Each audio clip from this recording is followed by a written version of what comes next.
एकदा एका गावात एक प्रामाणिक लाकूडतोड्या राहत होता. तो रोज सकाळी जंगलात जाऊन झाड तोडून त्याचे लाकूड गावात विकायचा. हेच त्याचं उदरनिर्वाहाचं साधन होतं. एका दिवशी तो नेहमीप्रमाणे जंगलात गेला आणि झाड तोडत असताना त्याची कुऱ्हाड हातातून घसरून जवळच्या नदीत पडते.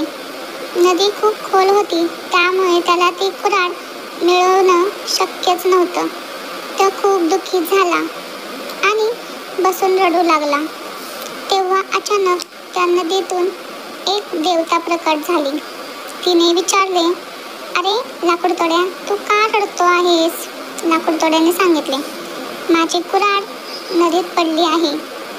तीच माझं एकमेव साधन आहे. तिच्याशिवाय मी काम करू शकणार नाही."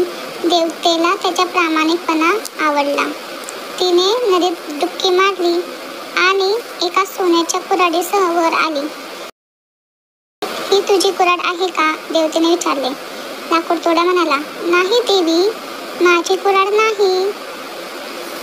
देवतेने पुन्हा डुबकी मारून चांदीची कुऱ्हाड आणली. लाकूडतोड्या म्हणाला, "ही देखील माझी कुऱ्हाड नाही देवी." शेवटी देवतेने त्याची खरी कुऱ्हाड जे लोखंडी कुऱ्हाड आणली.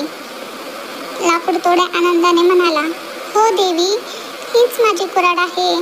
देवता त्याच्या प्रामाणिकपणाने खूप खुश झाली आणि म्हणाली, "तुझ्या प्रामाणिकपणासाठी मी तुला 3 कुऱ्हाडी देत आहे." लाकूडतोड्याला ती 3ही कुऱ्हाडी मिळाल्या आणि तो आनंदाने घरी गेला. अशाच गोष्टी ऐकण्यासाठी चॅनलला लाईक, शेअर आणि सबस्क्राईब नक्कीच करा.